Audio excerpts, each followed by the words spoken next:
force pas les gens. La dernière fois, on a vu qu'on ne forçait pas. On ne lit pas. On force pas les gens à suivre Jésus, mais on les exhorte à le faire. Très bien. Après, Wendy. Oui, vous dites que comme... si il y a certaines personnes, quand on va leur parler de Jésus, qui vont douter. Oui, voilà. On avait vu qui a douté. C'était Nathanaël. Voilà, ok. Et comment Jésus a procédé parce que Nathanaël doutait? Il a dit qu'il l'a vu sous le figuier, que c'était un homme sans fraude, un Israélite sans fraude. Très bien. Il lui a montré des preuves. Voilà, et lui a donné des preuves qu'il est vraiment le Messie. Le Messie, très bien.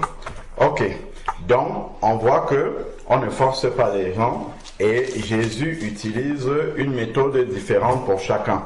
On a vu le cas de Nathanaël, Philippe, Pierre, Simon Pierre, et André. Très bien. Ok? Voilà. Donc on a vu que pour chacun d'eux, le Seigneur a utilisé une méthode différente pour les attirer à lui. Voilà. Donc en fonction du cœur de chacun, Dieu utilise une méthode adaptée. Ok? Alors, donc on va poursuivre. On s'était arrêté à quel verset? On s'était arrêté au verset 50. Du coup, on doit commencer le 51. On doit commencer le 51. Bon. Je crois qu'on va finir peut-être aujourd'hui. Alors, Raphaëla, tu lis. En t'arrêtant après chaque verset. Et il lui dit, en vérité, vous verrez désormais le ciel ouvert et les anges de Dieu monter et descendre sur le Fils de l'homme. D'accord. Il dit, en vérité, je vous le dis, vous verrez le ciel ouvert et les anges de Dieu monter et descendre sur le Fils de l'homme. Monter et descendre sur le Fils de l'homme. Donc les anges montent et ils descendent. C'est dans quel sens? Ils montent, ils descendent. Ils viennent d'où quand ils montent? Quand ils montent, ils viennent du bas. Et le bas, qui est en bas? La terre. Non, regardez, il a dit, c'est sur qui parle? Sur le Fils de l'homme. Ah, donc ils partent d'où pour aller au ciel? De Jésus. Ils montent au ciel et ensuite ils descendent. Voilà, qu'est-ce que ça signifie? Ça veut dire que les anges étaient déjà avec Jésus. Ok? Voilà, et donc ils montent et ils redescendent. Alors, si nous nous rappelons de ce que Jésus a dit dans Jean chapitre 14, on n'a pas encore lu, verset 6. Il a dit, je suis le chemin, la vérité et la vie. Voilà, il est le chemin, ça veut dire qu'il est venu nous montrer la voie. Et le chemin par lequel Jésus est passé, chacun de ses disciples va aussi passer par ce chemin-là. Donc, le ciel ouvert sur le Fils de l'homme, ça veut dire que le ciel le connaît. Ok? Ça veut dire que le ciel le connaît. Donc, nous aussi, lorsqu'on devient enfant de Dieu, le ciel est aussi ouvert pour nous. D'accord? Voilà. Et il y a des anges qui montent aussi et qui descendent sur nous. Ça t'étonne, hein? Il y a des anges qui montent et qui descendent sur nous. En vrai de vrai? On va voir une petite preuve. Ok? Pardon, excuse-moi. Alors, allons dans la parole de Dieu. Vous étiez surpris que les anges sont avec nous, n'est-ce pas? Oui. Allons dans Matthieu chapitre 18, verset 10. Et vous lisez ce qui est écrit là-dedans.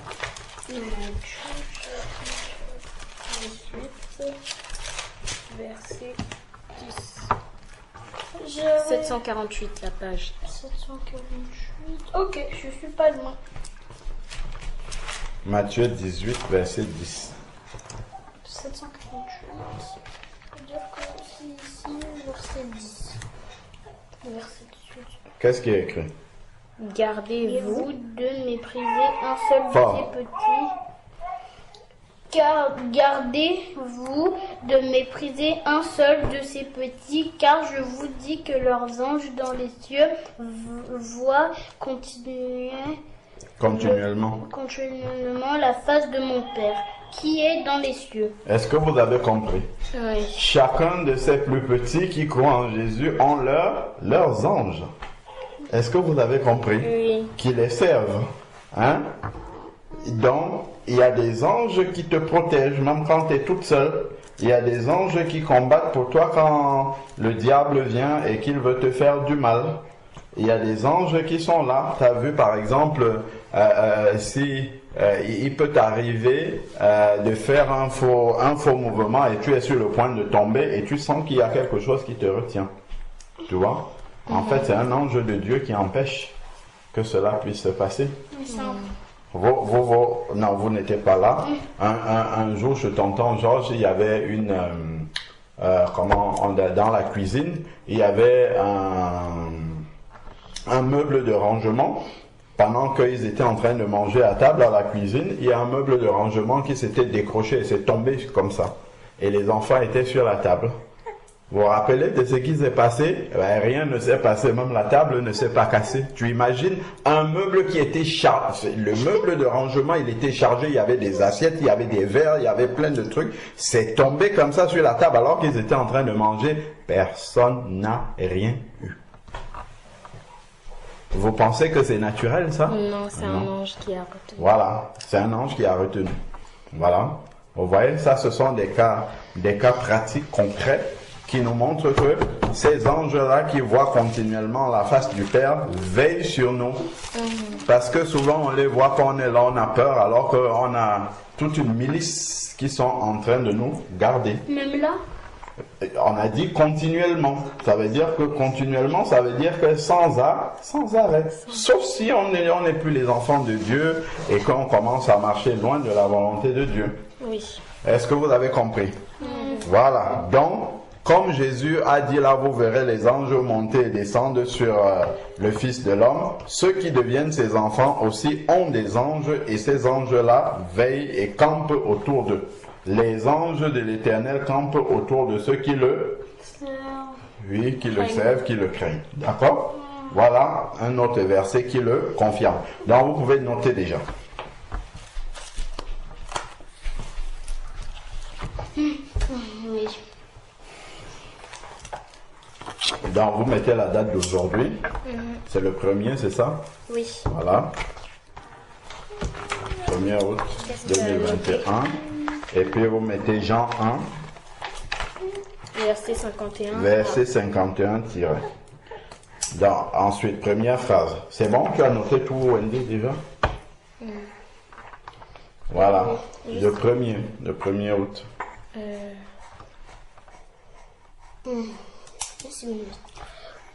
Août. Ah oui. O-U. A-O-U. O-U-T-E-U. Très bien. 2021. On a dit Jean 1, V51 tiré.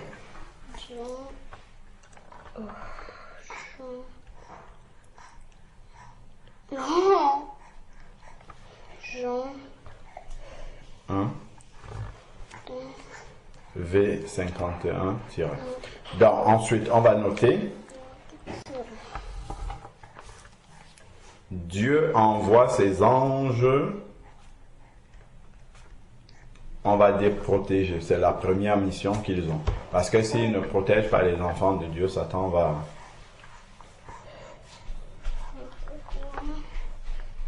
Il va les dévorer. C'est ce qui est écrit dans la parole de Dieu. Ça veut dire que Le diable rôde autour de nous, cherchant qui il va dévorer. C'est ce qui est écrit. il veut les manger. Oui, dévorer, c'est faire du mal, en fait, quand il dit ça. D'accord? Donc, Dieu envoie ses anges. Qu'est-ce que j'ai dit au début? Dieu envoie ses anges protéger. Voilà, protéger ceux qui lui appartiennent. On peut mettre aussi ses enfants. Oui, ou ses enfants. comme pour Jésus. Donc, pour Jésus, on met entre parenthèses V51. Et pour les enfants de Dieu, on a dit Matthieu 18, 10. Ok?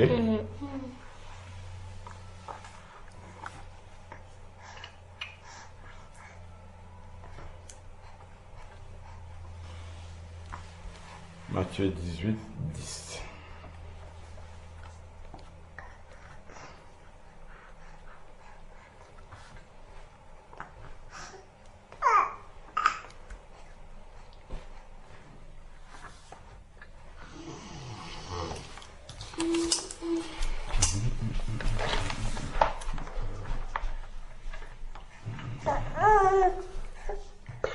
Matthieu 18, 10. Alors, donc, on va poursuivre. Raphaëla, tu lis le suivant, le 52. Alors, Ah, c'est fini là? oui. Ah ben moi je regardais ailleurs. Donc c'est fini, le Jean 1. Ok. D'accord, ben, on continue, il n'y a pas de 52. Donc on va rentrer dans Jean 2 maintenant. Oui. Jean 2, intéressant. Ok. Verset 1. Donc vous pouvez marquer maintenant Jean 2.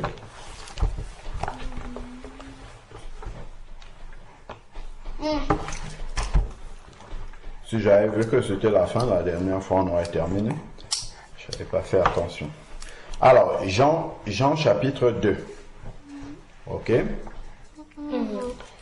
C'est sur les noces de Cana. Est-ce que vous connaissez l'histoire? Oui.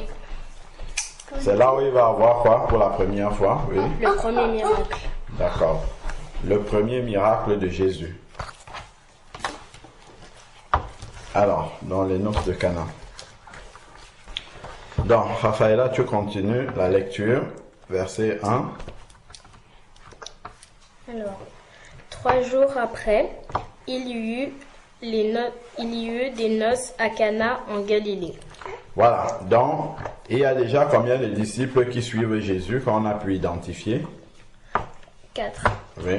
Donc, il y a, Nathanaël, oui, dans l'ordre. André, Oui. Simon-Pierre, Oui. Philippe Oui. et Nathanaël. Ok. Donc, ensuite, 3 jours après, qu'est-ce qu'il y a eu? Des noces à Cana. D'accord. En Galilée. Ok. Après? La mère de Jésus était là. Ok. C'est qui la mère de Jésus? Marie. Ok. Bon, elle était là. Ok, ça c'est le contexte qu'on nous donne. Ok? Donc, c'était à Cana en Galilée. On poursuit. La mère de Jésus était là. Et Jésus fut aussi invité aux noces avec ses disciples.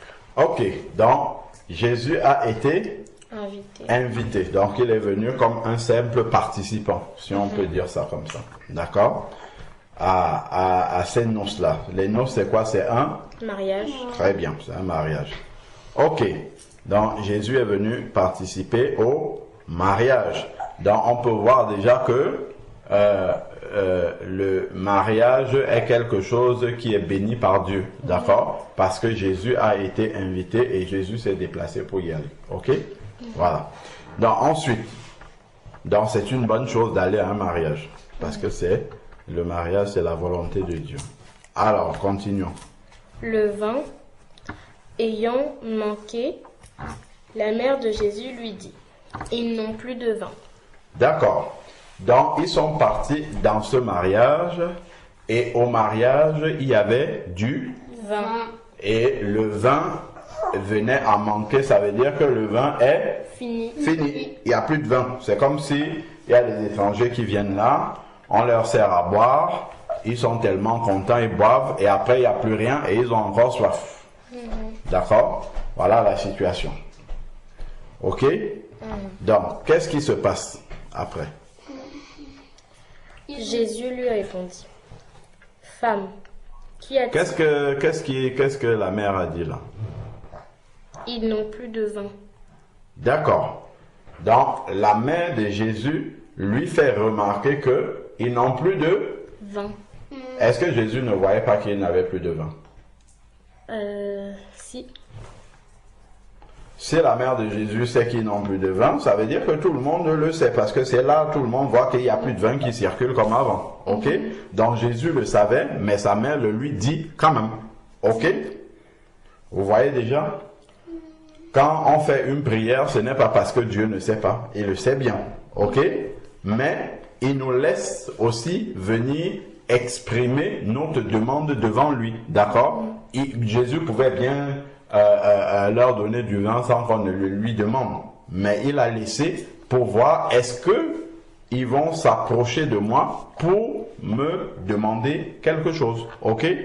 D'accord? Donc, si on a des besoins, il ne faut pas se demander pourquoi Dieu ne m'a pas aidé à avoir une bonne note, pourquoi Dieu ne m'a pas aidé à faire ceci. Il faut d'abord le prier pour le lui demander. Est-ce que vous avez compris?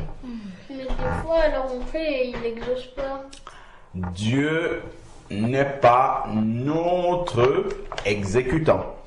Ça veut dire quoi? Ça veut dire que Dieu, ce n'est pas notre, il n'est pas à notre service. C'est nous qui sommes au service de Dieu. Si Dieu exauçait nos prières tout le temps, Dieu serait comme notre ouvrier. On lui donne les ordres et il obéit. Ok? Mais Dieu n'est pas notre ouvrier. Donc, ce que nous faisons auprès de Dieu, c'est ce qu'on appelle des requêtes pour demander. Et maintenant, il va voir est-ce que ce que nous demandons est dans sa volonté. 1. Ok? Est-ce que c'est dans sa volonté? 1. Est-ce que ce que nous demandons va nous faire du bien? 2. Est-ce que ça ne va pas nous éloigner de lui? 3. Vous voyez? Pourquoi est-ce qu'on lui demande ça? Est-ce que nous en avons vraiment besoin? Imagine, toi, tu as déjà 30 robes et tu pries le Seigneur pour lui demander une 31e robe. Est-ce que ça, c'est quelque chose, si Dieu n'exauce pas cette prière-là, est-ce que tu as le droit même de réfléchir et d'être fâché? Pas du tout. Il t'en a déjà donné 30, c'est même trop, parce qu'il y en a dans le monde qui n'en ont même pas une ou deux. Ok? Voilà. Donc, c'est juste pour dire que Dieu n'est pas là pour exécuter tout ce qu'on lui demande. Il doit examiner, écouter notre demande, examiner qu'est-ce qui nous pousse. Quelles sont les raisons pour lesquelles nous demandons? Est-ce que cela est vraiment important, ce que nous sommes en train de demander? Est-ce que ça va nous aider? Parce que ce que Dieu nous donne aussi doit nous aider à nous rapprocher de lui. Est-ce que tu as compris? Voilà, donc Dieu n'exauce pas toujours tout ce qu'on lui demande. Ok? Il y a des conditions, il examine notre demande. Et il peut ne pas exaucer aussi au moment où nous on veut qu'il exauce. Il exauce au moment où il sait que c'est bon pour nous. D'accord? Voilà. Parce que nous, parfois, on peut penser que quelque chose est bon pour nous aujourd'hui. Mais si Dieu nous donne ça aujourd'hui, c'est même ça qui va nous aider à nous éloigner et oublier Dieu. Ok? Voilà. Alors, donc, on va noter. Dieu attend que nous lui exprimons nos besoins. Bon, là, ce ne sont pas les gens même qui avaient le mariage qui ont demandé, mais c'est Marie. D'accord? Donc, on voit aussi que quelqu'un d'autre peut voir que tu es dans le besoin et il va demander à Dieu pour toi. C'est ce qu'on appelle l'intercession. L'intercession, c'est prier pour les autres, pour quelqu'un d'autre, pas pour toi-même. D'accord? Donc Marie, en fait, ici, est en train de prier pour les gens qui ont le mariage. Ok? Voilà. Donc, qu'est-ce qu'on a dit? Que Dieu, il faut écrire. Hein, Dieu attend que nous exprimions nos besoins devant lui. Voilà. Donc, on met le verset où Marie vient demander à Jésus, là au verset 3. Donc, Dieu attend que nous venons exprimer nos besoins devant lui, même s'il les connaît. Ok? Parce que Jésus savait certainement que ces gens-là n'avaient plus de vin, mais il n'a rien dit. Et il a attendu pour voir.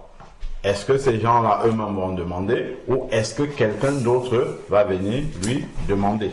Ok? Pourquoi, en fait, Dieu attend que les gens viennent demander?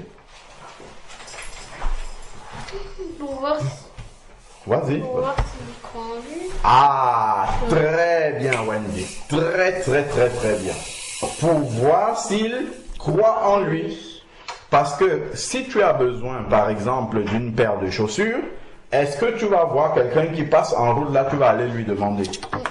Non. Pourquoi? Parce que la personne qui passe en route là n'est pas obligée de te la donner, même s'il en avait. Ok?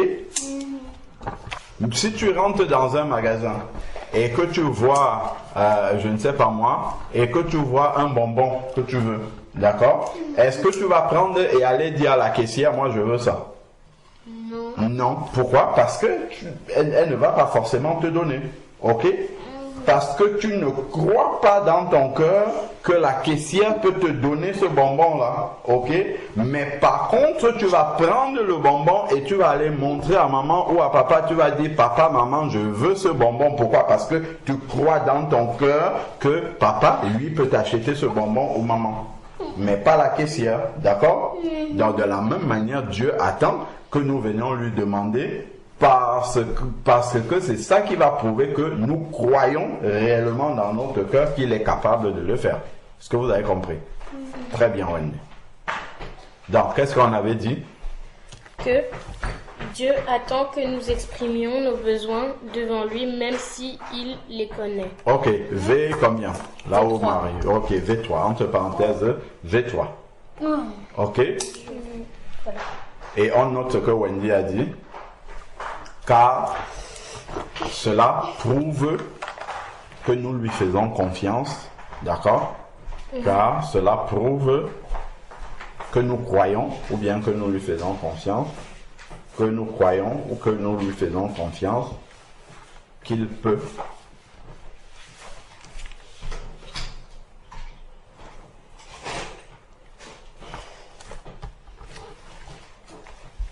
croyons, c'est avec un S. Croyons en lui. Car cela prouve que nous croyons qu'il peut les satisfaire. Satisfaire, on parle des besoins. Ok? Nous croyons qu'il peut les satisfaire. Satisfaire. Ok? Donc, pour que Dieu exauce la prière, nous voyons qu'il faut la Satisfaire. il faut la demander. ce que lui, la demande prouve qu'il est capable, donc, que nous croyons en lui, donc il veut là. Si nous croyons que Dieu est capable de le faire, ça veut dire que nous avons la foi en lui. La foi, voilà, c'est ça. Donc pour exaucer la prière, Dieu a besoin de voir que nous avons la Foi. La foi. Voilà, qu'est-ce que nous avons noté à la fin là? Qu'il est capable de les satisfaire. Point. Cela, ce qui signifie que nous avons la foi, ou bien cela signifie que nous avons la foi. Ok? Cela signifie que nous avons la foi. Ok? Ok? Vous notez, la foi c'est très important. Prière, foi. Prière, foi. Ok? La prière, il faut la foi. C'est-à-dire croire que Dieu est capable. Ok? De le faire. Alors, donc cela signifie que nous avons la foi. Ensuite, maintenant. Verset 4. Femme, qu'y a-t-il entre moi et toi? Ok. Jésus dit, femme, c'est à sa mère qui parle. D'accord? Qu'y a-t-il entre toi et moi? Est-ce que Jésus a directement exaucé la prière? Qu'est-ce qu'il dit?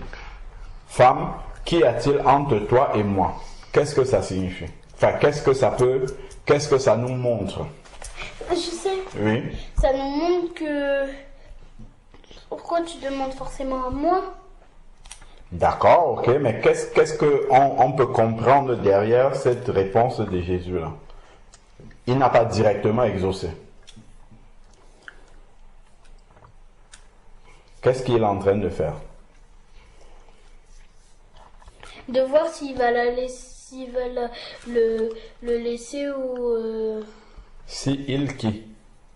Jésus. Jésus est en train, quand c'est Jésus qui pose cette question-là, pourquoi? Qu'est-ce qu'il recherche quand il pose cette question-là? Il recherche si... Elle croit vraiment en lui. Très bien, c'est ça. Donc, il est en train d'éprouver sa foi. Donc, Dieu n'est pas simplement là, n'importe qui lui dit je veux ça et puis il exauce. Non. Il va éprouver pour voir si ta foi est réelle. Ok? Voilà. Donc pour voir vraiment, comme tu as dit, pour voir vraiment si elle a la foi. Ok? Il ne voit pas simplement quelqu'un qui dit comme ça, oh mon Dieu, donne-moi ceci et puis il exauce. Non. Ok? Il va tester ta foi. Voilà. D'accord? Donc Jésus est en train de tester sa foi. On note. Parfois, Dieu peut exaucer directement, mais parfois, il peut aussi tester notre foi. D'accord? On sait que dans certains passages, Jésus va souvent demander à quelqu'un, crois-tu que je peux faire ça pour toi? Ok? Donc, tester, éprouver la foi. Donc, Dieu éprouve souvent la foi. Dieu éprouve souvent. Vous comprenez ce que ça veut dire éprouver? Oui. Ok. Dieu éprouve souvent. E, accent aigu, PR. Dieu éprouve, PROU. VE. Dieu éprouve parfois la foi de ceux qui lui demandent quelque chose. Entre parenthèses, V4. Ok? Dieu éprouve souvent la foi de ceux qui lui demandent quelque chose. Donc ça aussi, c'est une réponse à la question de Wendy tout à l'heure. Wendy a dit, Dieu n'exauce pas souvent. Donc, parfois, il n'exauce pas parce qu'il ne peut pas parce qu'il ne veut pas, mais pour voir si tu as réellement la foi. Ok? Parce que si tu n'as pas la foi, Dieu, il n'exauce pas, tu vas abandonner, tu vas passer à autre chose, ou bien ça montre que tu ne croyais pas vraiment qu'il est capable de le faire, si c'est quelque chose de bien que tu lui demandes. D'accord? Mais s'il voit que tu continues à attendre, même si tu n'as pas vu tout de suite, tu continues à attendre, ça veut dire que tu crois que même si ce n'est pas maintenant qu'il va exaucer, il peut l'exaucer un peu plus tard. D'accord? Donc, tu crois qu'il est capable de le faire. Ok? Donc, Dieu éprouve parfois la foi de ceux qui lui demandent quelque chose, entre parenthèses V4. Ok? Mais papa, après, Oui. mais Dieu il sait tout, alors pourquoi il fait des tests? Ah oui, ben il faut démontrer, parce que toi-même tu ne sais pas si tu as la foi. Il veut que toi-même tu arrives à réaliser que tu as la foi ou non. D'accord? Il y a des personnes qui viennent, si Jésus leur aurait dit, c'est leur, bon, si c'est comme ça, c'est pas grave, tant pis, moi je laisse tomber, d'ailleurs, ce n'est même pas mon mariage, et puis voilà, ok? Et ça prouverait tout simplement à toi-même que tu n'as pas la foi en Dieu, ok? Parce que lui le sait, mais il faut qu'il arrive à te montrer à toi-même que tu réalises que tu n'as pas la foi. Ben, comme il a fait pour Nathanaël, il savait que Nathanaël avait des doutes et tout, mais il a parlé pour que Nathanaël lui-même se rende compte qu'il doute et qu'il doutait pour rien. D'accord? Pourtant il le savait, mais ce que Jésus a fait pour Nathanaël, c'était pour que Nathanaël lui-même réalise. D'accord? C'est pour ça qu'après, il a dit à Nathanaël, parce que je t'ai parlé, tu as cru, tu verras des choses plus grandes que ça. D'accord? Voilà. Donc c'était une manière de montrer à Nathanaël lui-même que toi tu es quelqu'un qui doute, mais tu n'avais pas à douter parce que tu vas voir, je vais te montrer que je suis vraiment le Messie. D'accord? Ok? Donc, qu'est-ce qu'on a noté là? On a noté que Dieu éprouve souvent la foi de ceux qui lui demandent quelque chose. Voilà, ok. Donc, V4, on a compris. Et ensuite, il continue la phrase. Mon heure n'est pas encore venue. Ok, donc il y a un moment où l'heure, là, ici, là, il dit mon heure n'est pas encore venue. Ok? Qu'est-ce que ça signifie? Ça veut oui. C'est-à-dire que son heure d'aller à la croix n'est pas encore venue? Non, là, il parle d'exaucer, là. Là, il n'y a pas la croix ici. Là, elle a demandé le vin, il a dit mon heure n'est pas encore venue. Là, il ne parle pas de la croix. Son heure, elle voulait qu'il fasse un miracle, il dit mon heure n'est pas encore venue. De faire le miracle? De faire le miracle. D'accord? Donc, qu'est-ce qu'on comprend? Ça veut dire que Dieu a un temps pour exaucer des choses. C'est ce que tu demandais tout à l'heure. Dieu n'exauce pas toujours, mais Dieu a un temps pour exaucer. Il n'exauce pas tout le temps. Il n'exauce pas au moment où nous on veut. Ok? Il dit, mon heure n'est pas encore venue. Ok? Donc, ça veut dire que Dieu a une heure où il fait chaque chose. Ok? Voilà. On peut noter ça. Et ça répond à tout ça, ça répond aux questions que tu as posées sur Dieu n'exauce pas souvent. Ok? Donc, on note que Dieu a un temps pour exaucer nos prières. Ok?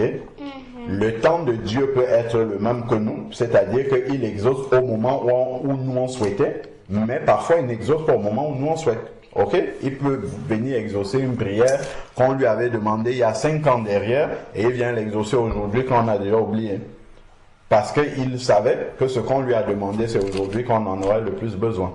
Est-ce que tu comprends? Mais nous on pensait que c'est il y a 5 ans qu'on en aurait le plus besoin.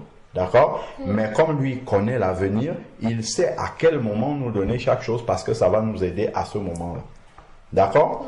Donc, on note que Dieu a un moment pour exaucer un temps. Voilà, on peut noter ça comme ça. Dieu a un temps pour exaucer chaque prière.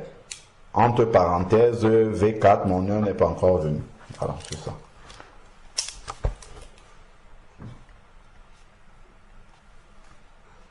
Dieu a, il n'y a pas d'accent. Tu remplaces par avait et tu sais s'il y a un accent ou pas. Ok? Dieu a un temps. Le temps, c'est écrit là. C'est T-E-M-P-S. Dieu a un temps pour répondre à chaque prière. Si vous ne voulez pas écrire exaucer. Pour répondre à chaque prière. D'accord? Dieu a un temps pour répondre à chaque prière. Entre parenthèses V4. Dieu a un temps pour répondre à chaque prière. Entre parenthèses V4. Mon heure n'est pas encore venue. Quand vous allez lire, il faut vous souvenir que c'est la portion de verset qui dit mon heure n'est pas encore venue. D'accord? Dieu a un temps pour répondre à chaque prière, entre parenthèses V4. Plus loin, mon heure n'est pas encore venue. Point. On va lire le verset 5. V4. La suite, c'est mon heure n'est pas encore venue. Et puis, on va lire le verset 5.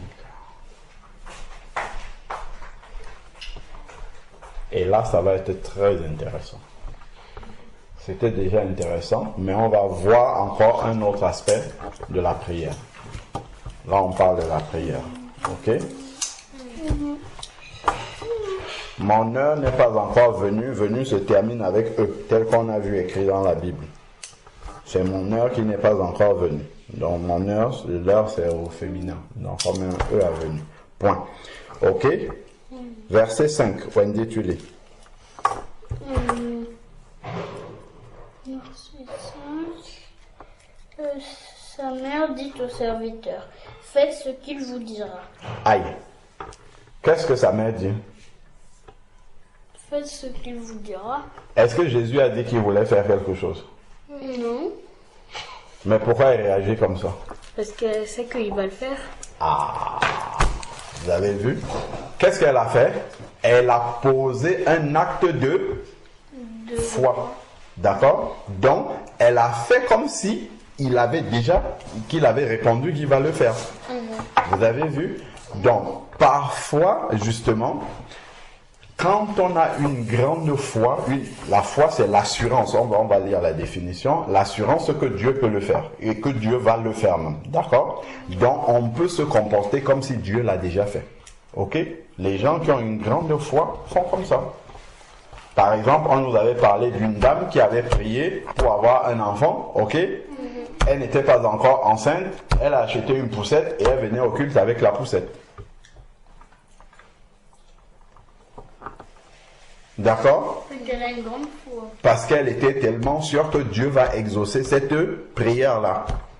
Et il y avait aussi une autre dame son fils était en Afrique et elle priait pour que son fils vienne. Et chaque jour, quand il mangeait à table avec son mari, elle mettait l'assiette de son fils, alors qu'il n'était pas encore là.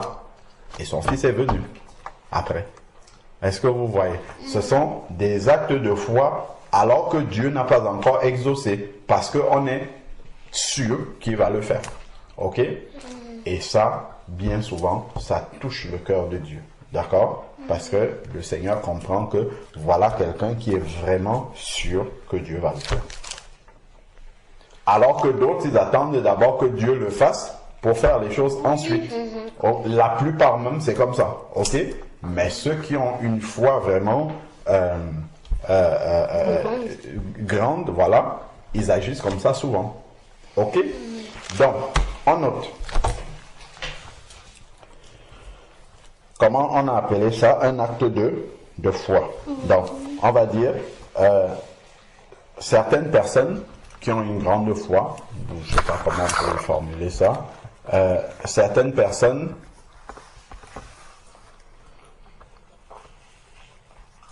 on peut dire certaines personnes, si on dépose des actes, vous comprenez ou pas? Oui. Voilà. Certaines personnes posent des actes comme si Dieu avait déjà exaucé leur prière. Voilà, on va dire ça comme ça d'abord. Ok? Certaines personnes posent, c'est E-N-T, hein, personne S. Donc, certaines personnes posent P-O-S-E-N-T. Certaines personnes posent des actes comme si Dieu avait déjà exaucé leur prière. Donc c'est V5, entre parenthèses V5. Certaines personnes posent des actes comme si, ou bien même avant que Dieu n'exauce leur prière, ou bien comme si Dieu avait déjà exaucé leur prière. Ok? Entre parenthèses V5. On apprend beaucoup dans la manière dont Marie a réagi. Ok? Elle avait une grande foi.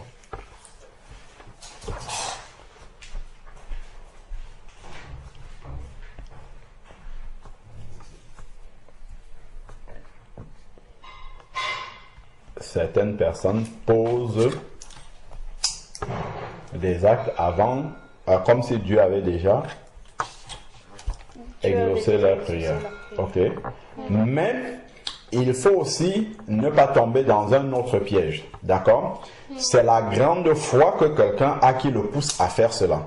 Mais tu ne vas pas voir que quelqu'un l'a fait et tu le fais aussi pour forcer la main de Dieu. D'accord? Si Dieu voit que tu l'as fait, non pas parce que tu as une grande foi, mais parce que tu veux lui forcer la main, il ne va pas exaucer. D'accord? Donc tu peux acheter la poussette comme ça, en te disant que, pour le cas de la femme là, en te disant que, ok, comme Dieu va voir que j'ai acheté la poussette, il ne voudra pas que j'ai acheté la poussette pour rien, il va me donner un enfant. Non. On ne peut pas corrompre Dieu. Ok? C'est vraiment la foi qui doit pousser quelqu'un à le faire. Ok? Et non une manière de forcer Dieu à exaucer la prière. D'accord? Ok. Donc, qu'est-ce qu'on a dit là, la dernière phrase? Voilà, certaines personnes posent des actes comme si Dieu avait déjà répondu à leur prière. C'est ça? Prière, c'est S, prière S, hein, c'est prière au pluriel. Leur S, prière S.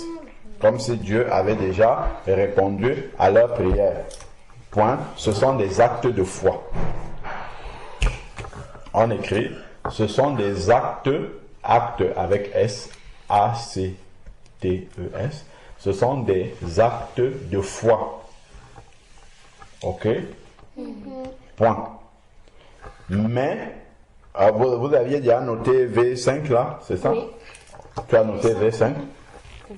Ouais, certaines personnes posent des actes comme si Dieu avait déjà exaucé leur prière. Là, c'est V5.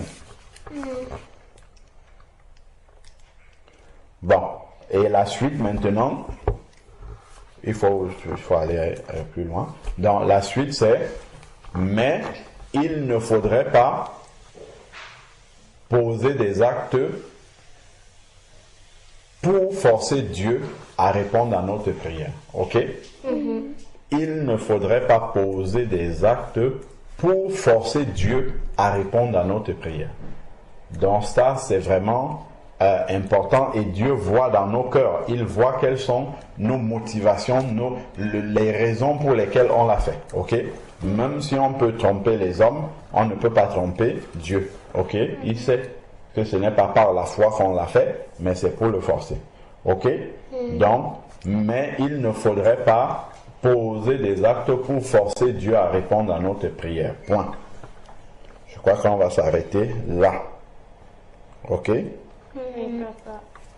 Donc là, on a vu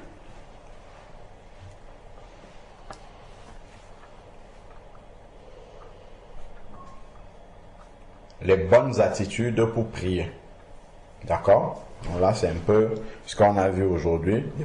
Marie nous montre les bonnes attitudes pour prier. Il faut croire, il faut avoir une grande foi. Ok? Il faut avoir confiance au Seigneur. D'accord?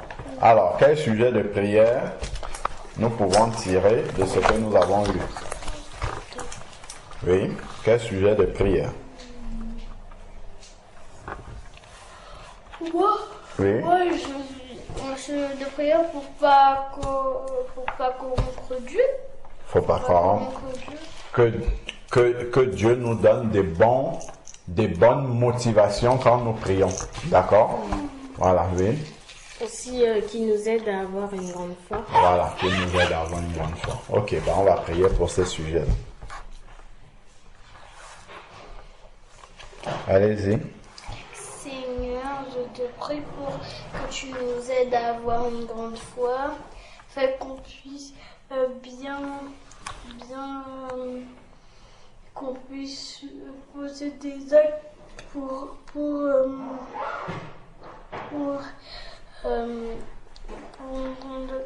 t'enfant, mais pas pour corrompre, pour te corrompre. Je te prie aussi pour que on puisse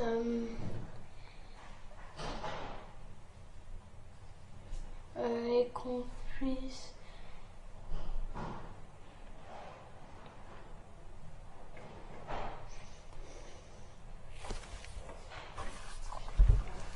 Seigneur, je te remercie pour cette parole que nous venons de partager. Fais qu'elle puisse rester gravée dans notre cœur, qu'elle ne s'envole pas. Qu'on puisse la mettre en pratique. Seigneur, aide-nous à ne pas te corrompre et aide-nous à avoir de bonnes motivations lorsque nous te demandons quelque chose. Aide-nous à avoir une grande foi, Seigneur. Au nom de Jésus-Christ. Amen. Amen.